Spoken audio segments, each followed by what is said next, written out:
From Komando.com, it's your tech news today for Thursday, July 19th. And coming up in a bit, the FDA is warning consumers of a scam making the rounds targeting online pharmacy customers. Plus, Walmart is considering joining the streaming services world to compete with the likes of Netflix and Amazon Prime Video. And Disney has created a fun app that will help guests visiting one of its amusement parks pass the time while waiting in line. All that and more in Tech News Today from the digital world of Kim Komando. We start with a scam warning consumers buying medications from online pharmacies. Now, I'm sure that you know medicine can be super expensive. That's why many people look for online pharmacies that offer medications at deeply discounted prices. Some of them even let you buy drugs without a prescription from a doctor. Those drugs are likely imported from another country, which is illegal in the United States. Now, consumers that buy their drugs online are being targeted by scammers. The Food and Drug Administration said criminals are forging FDA warning letters to target individuals who have tried to purchase medicines online or over the phone. What's happening is, after a consumer orders medicine online, instead of receiving their order, they get an official-looking letter supposedly from the FDA. The letter is actually fake. It claims the FDA has determined that there are drug violations based on a review of their parcel and their social media accounts. The letter goes on to say the incident is still under investigation and necessary legal steps will be taken upon further review. This is simply a scam to take customers' money without having to send the products. The FDA also believes this is part of an ongoing extortion attempt. One thing you should know is the FDA doesn't send these types of warnings to consumers. The agency did say that it does send warning letters like this to manufacturers and distributors of FDA-regulated products. Now, if you or anyone you know has received one of these counterfeit letters, contact the FDA with as much information as possible to help its ongoing investigation. And for more steps on protecting yourself, go to Komando.com and search for fake FDA letters. We have more tech news just ahead, but right now a quick thank you to our partners at Udemy. If you know anything at all about me, you know I'd love a great podcast, like the one you're listening to right now.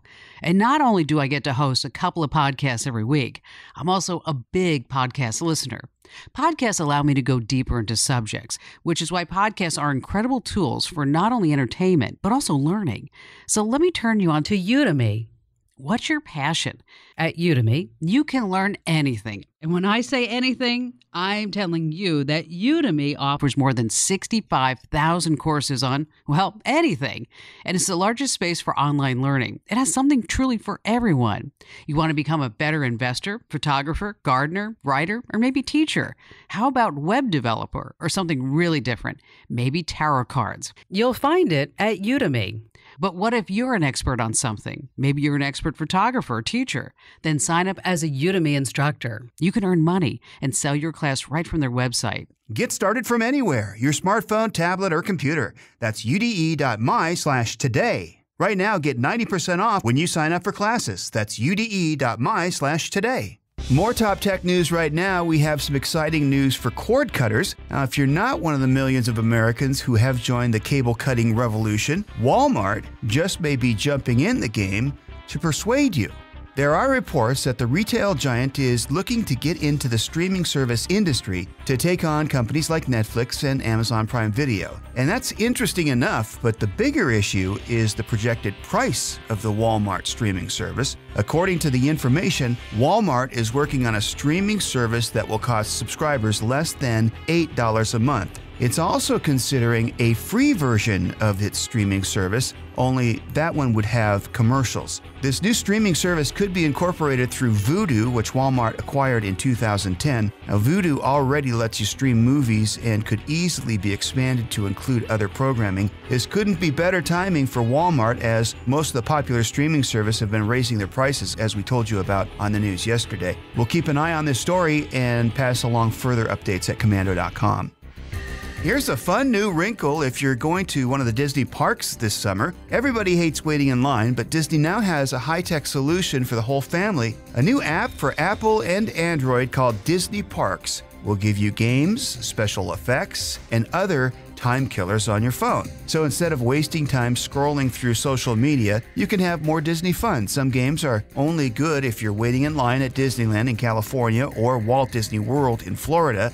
They use location tracking and Bluetooth. The games can tell where you are in line and how fast you're moving along. The app also acts like a virtual reality portal, showing you things like rockets flying above your head at Space Mountain and Tinkerbell flying around at the Peter Pan ride. Now, those time killers are for the park, but the app also has things you can do when you're not on vacation, like trivia games, animated maps, and Disney Park music for Apple users. And there are more features coming, like scavenger hunts and some new challenges when Disneyland opens up its Star Wars land next year. I'll bet you'll be able to watch some sort of X-Wing and TIE fighter dogfight above your head. That might be kind of cool. Well, this next story might creep you out a little bit. We've told you before about facial recognition technology. It's one of the great features in Apple's iPhone X. You set it by scanning your face, and then anytime you want to use your phone, instead of using a passcode, it scans your face again and then unlocks the phone. And that's all well and good for personal security purposes, but what about facial recognition being used in public to identify people? This is happening now at over 100 summer camps throughout the United States. The company called Waldo Photos has been selling this technology to summer camps so parents can receive pictures of their kids while away at camp. How it works is parents are given a private code and then upload a headshot of their child to Waldo's system. The company then scans all of the photos uploaded to its system by the camp and matches kids with the photos provided by the parents. Parents then receive texts that contain only pictures that have their children in them, instead of hundreds of pics of other kids that they aren't necessarily interested in. So this may sound kind of cool, but critics are worried about the loss of privacy and misuse of personal photos. Imagine a big brother government getting its hands on this data. Privacy watchdogs are worried that police could tap into these kinds of photo databases and stifle freedom of movement. An attorney for the ACLU says that before these technologies are deployed, there needs to be a discussion about whether this type of tech is necessary at all and how users' privacy is protected. Waldo's CEO says this shouldn't be an issue because it's a voluntary program. Parents must opt in to participate, and if they don't upload a photo, then Waldo doesn't search for their children. There are other security features in place as well, like two-step authentication, but since there are data breaches every day, everywhere, we can see how people would be a little bit concerned about this. Now, here's something I bet you didn't know. Jupiter has 79 moons, and that counts the dozen more that have been announced this week. That's far more than any other planet in our solar system. Many of the moons are very tiny, from less than a mile wide to just over 2 miles wide. The weird thing about Jupiter's moons is that a large number of them are retrograde, meaning they circle in the opposite direction of the planet's spin. These are moons that are far away from Jupiter but still influenced by its gravity. So most of the moons that are closer to the planet circle in the same direction that the planet spins, like our own moon tracks with the Earth. But one of the newly discovered moons crosses the paths of the retrograde moons. One of the scientists compares it to driving down the wrong side of a highway, which means it probably will crash into some of the other moons someday. So how did Jupiter get so many moons? Well, scientists theorize that a large number of them may be from bigger moons that broke apart long ago, smashing into each other, just like the newly discovered ones probably will do one day.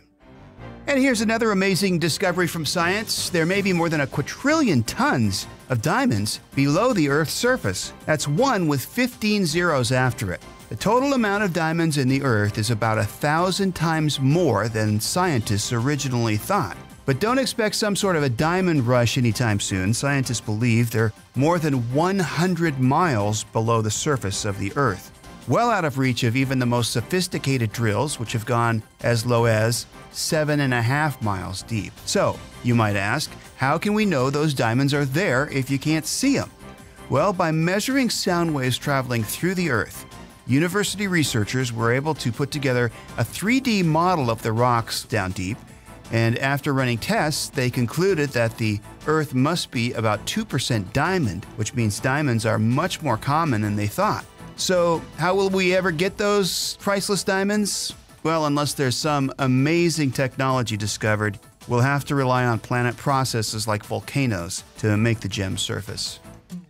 If you're a golfer, you'll love this. There are already smart golf watches on the market that show you information about the course you're playing and can track your swing. Well, now Garmin has developed a new tracker that will act like a personal caddy and improve your game. This amazing gadget, called the Approach CT10, will give you advice on which club you should use for each stroke. It's a sensor that you attach to your golf clubs, and it tracks every shot on any club and then keeps the score as well. The device also collects data from each shot so you can analyze strokes gained and other statistics that are used by the PGA. To use it, you just have to pair the sensor with your compatible Garmin golf watch, and stats for each club with a sensor installed show up after pulling the club from the bag. For accuracy to the fairway or green, or for drives, chip shots, putting, whatever you want to do, again, that's called the Approach CT10. Finally, for today's Komando Kicker, just enjoying some rays of summer sun, an alligator was spotted swimming in an Indiana neighborhood pond. Fearing for the safety of children nearby, onlookers tried to catch the reptile and keep it out of the water. Interestingly enough, a local couple later came forward claiming the 2 to 3 foot long reptile was their pet and it had escaped. The really crazy thing about this story is that it's legal to keep an alligator as a pet in Indiana, so long as they measure under 5 feet long. So let that be a lesson. Watch out for alligators in Indiana. For more fun and interesting facts, go to Komando.com and search for the Komando Kicker. That's our tech news today, and special thanks to our partners at Udemy.